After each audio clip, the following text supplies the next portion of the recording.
Chapitre 17. La chasse aux cerfs blancs. La bataille fut terminée quelques minutes après leur arrivée.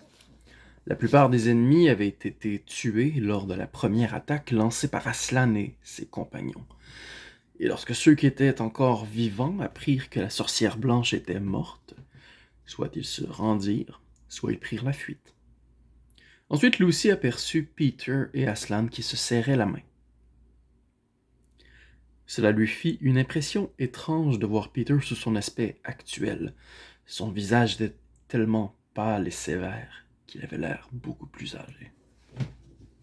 « C'est Edmund qui a tout fait, Aslan, » disait Peter.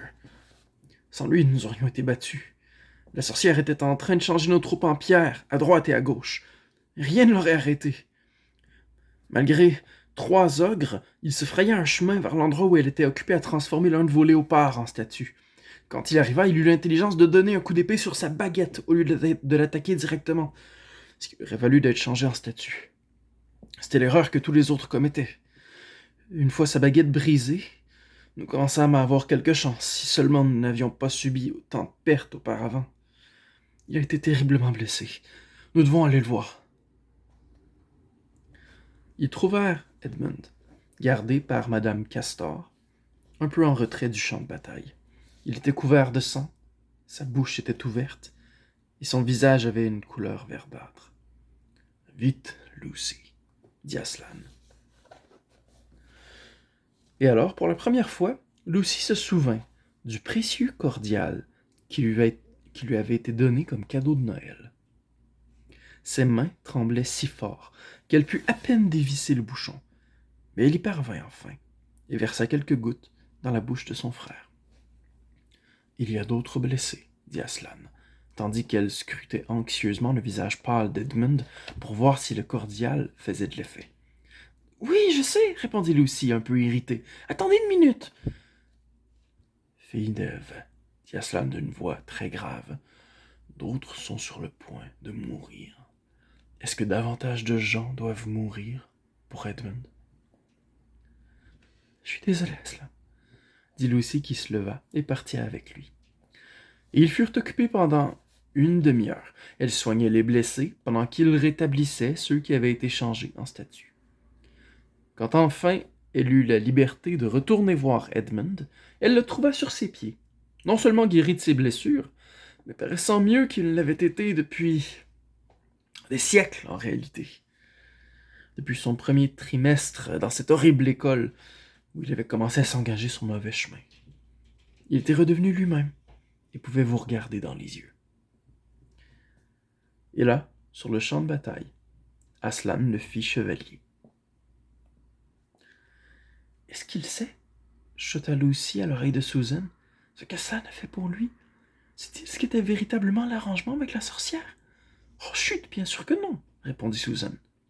« Ne devrait-il pas être averti? » demanda Lucy. « Oh, certainement pas, » dit Susan. « Ce serait trop épouvantable pour lui. Imagine comment tu te sentirais si tu étais à sa place. »« Quand même, je trouve qu'il devrait savoir, » répliqua Lucy. Cette nuit-là, ils dormirent dans l'endroit où ils se trouvaient. J'ignore comment Aslan se procura de la nourriture pour tous, mais sans très bien savoir comment. Ils se retrouvèrent assis sur l'herbe, devant un magnifique thé complet à 8 heures du soir. Le lendemain, ils entreprirent leur marche vers l'est, en suivant le cours de la grande rivière. Et le jour suivant, à l'heure du thé, ils atteignirent son embouchure. Dressé sur cette petite colline, le château de Cair Paravel les dominait. Devant eux, il y avait une étendue de sable, avec des rochers, des petites mares et de l'eau salée. Des algues, l'odeur de la mer, et pendant des kilomètres, les vagues bleu-vert qui se brisaient, toujours et sans fin, sur la plage. Et puis, merveille, le cri des mouettes. L'avez-vous déjà entendu? Vous en souvenez-vous? Après le thé, les 4 enfants trouvèrent le moyen de descendre sur la plage, d'enlever leurs chaussures et leurs chaussettes, et de sentir le sable glisser entre leurs orteils. Mais la journée suivante fut plus solennelle, car dans la grande salle de Cair Paravel. C'est une magnifique salle avec un toit en ivoire. Le mur de l'ouest est tapissé de plumes de paon et la porte orientale regarde vers la mer. En présence de tous leurs amis et au son des trompettes, Aslan les couronna solennellement. Il les conduisit sur les 4 trônes, parmi les cris assourdissants de « Vive le roi Peter! Vive la reine Susan! Vive le roi Edmund! Vive la reine Lucy! » Celui qui est une fois roi ou reine à Narnia l'est pour toujours. Soyez-en digne, fils d'Adam. Soyez-en digne, fille d'Ève, déclara Aslan. Et, par la porte orientale, qui était grande ouverte, montèrent les voix des tritons et des sirènes, qui nageaient près du rivage et chantaient en l'honneur de leur nouveau roi et de leur nouvelle reine. Ainsi, les enfants s'assirent sur leur trône, et des sceptres leur furent remis. Ils distribuèrent des récompenses et des distinctions honorifiques à tous leurs amis, à Tomnos le faune, au castor, au géant tonitruant, au léopard, au bon centaure, au bon nain et au lion. Et cette nuit-là, il y eut un grand festin à Cair Paravel, et des danses et des réjouissances. Et, faisant écho à la musique qui venait du château, plus étrange, plus mélodieuse et plus aiguë, s'éleva la musique des habitants de la mer. Au milieu de toutes ces réjouissances, Aslan disparut en silence. Et lorsque les rois et les reines remarquèrent qu'il n'était plus là, ils ne dirent rien, car M. Castor les avait avertis. « Il viendra et il partira, » avait-il dit. « Un jour, vous le verrez. Un autre jour, vous ne le verrez pas. Il n'aime pas les entraves. Et bien entendu, il doit s'occuper d'autres pays. C'est très bien comme cela. Il viendra souvent. Mais vous ne devez pas le harceler. Il est sauvage, vous savez. Ce n'est pas comme un lion apprivoisé. »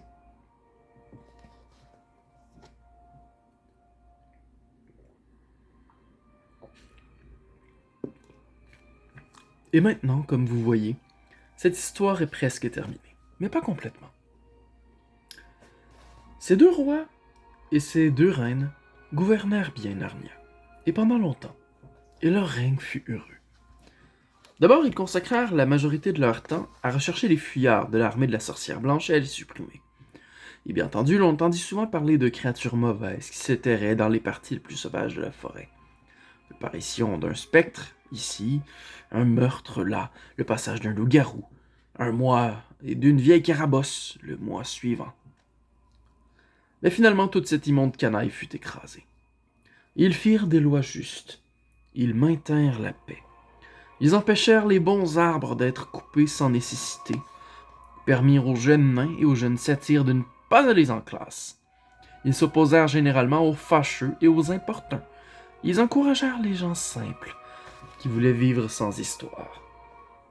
Ils repoussèrent les géants sauvages, tout à fait différents du géant tonitruant, vers le nord de Narnia quand ceux-ci osèrent traverser la frontière.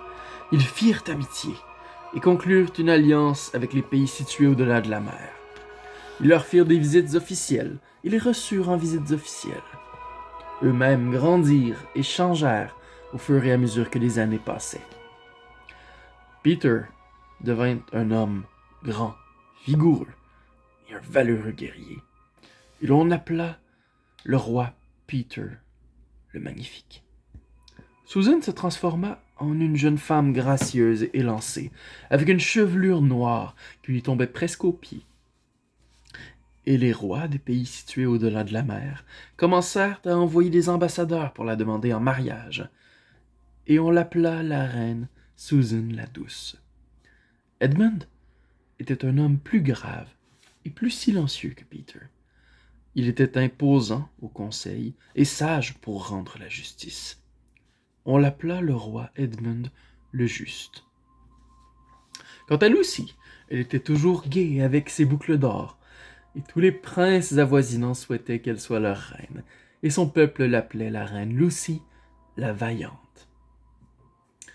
Ainsi ils vivaient dans la joie, et s'il leur arrivait de se souvenir de leur vie dans ce monde, c'est uniquement comme lorsqu'on se souvient d'un rêve. Et une année, Il advint que Tomnos, qui était un faune d'un certain âge à présent, commençait à prendre de l'embonpoint, descendit la rivière et vint leur annoncer que le cerf blanc était apparu une nouvelle fois dans sa région. Le cerf blanc qui exauçait les souhaits quand on l'attrapait.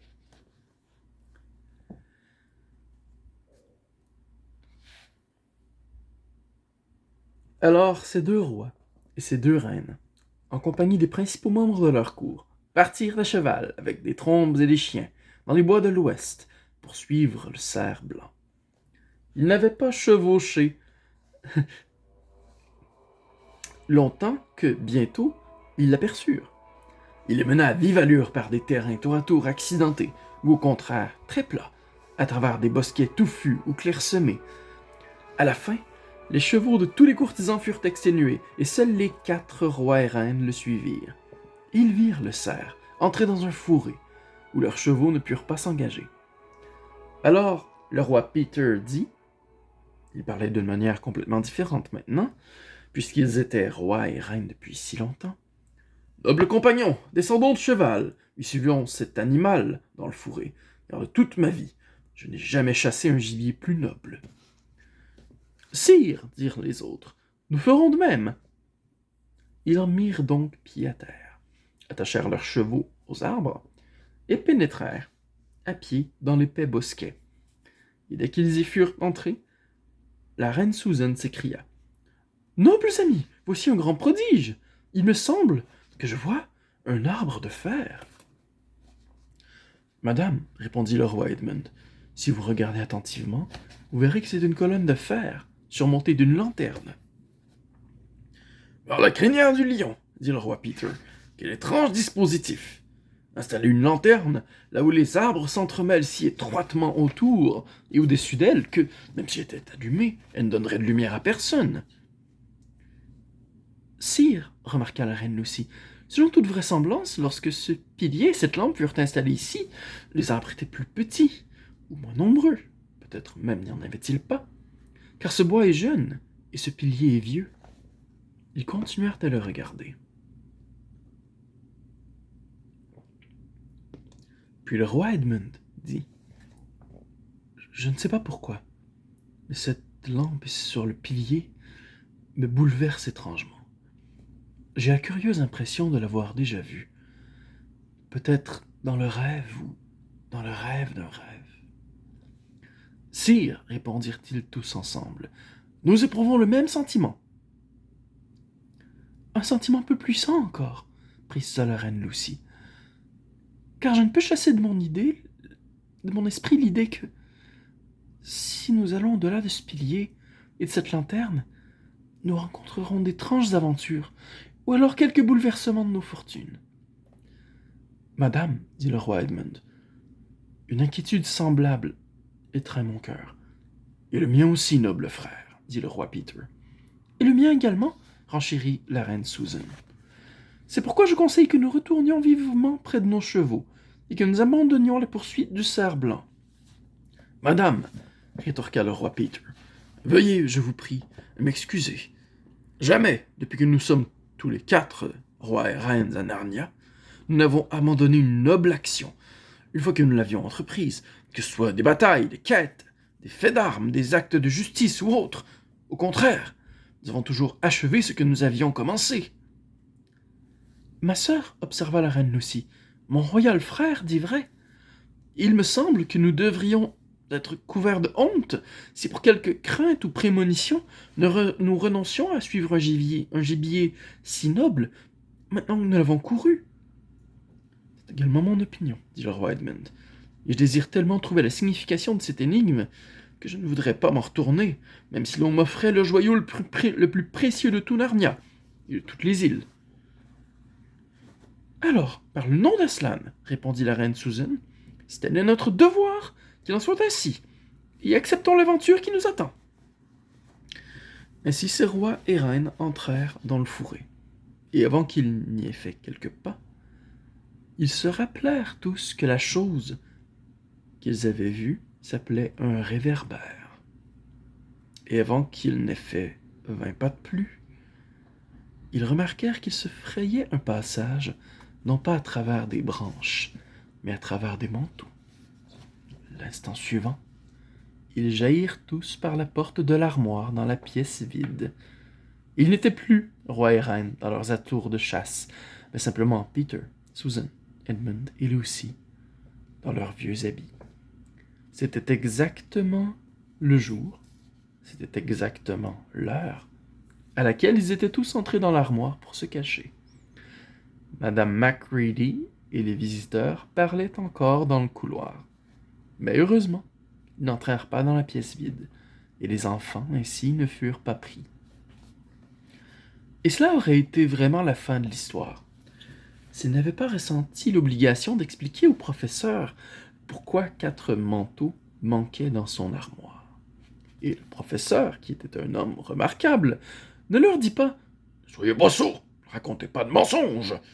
Mais au contraire, il crut toute l'histoire. « Hé, dit-il, je ne pense pas que ce soit une bonne idée de repasser par l'armoire pour aller chercher les manteaux. Vous ne rentrerez plus à Narnia par cette route. Et si vous le faisiez, les manteaux ne serviraient plus à grand-chose maintenant. Que dites-vous? Bien sûr, vous retournerez à Narnia un jour. Celui qui, une fois, est reine à Narnia, ou roi, l'est pour toujours. Mais n'essayez pas d'utiliser la même route 2 fois. En fait, n'essayez pas du tout d'y entrer. Cela arrivera quand vous ne le chercherez pas. Et n'en parlez pas trop, même entre vous. Et n'en faites mention à quiconque, à moins que vous ne découvriez qu'il a eu lui-même des aventures semblables. Qu'est-ce encore? Comment le saurez-vous? Oh, vous le saurez. Très bien.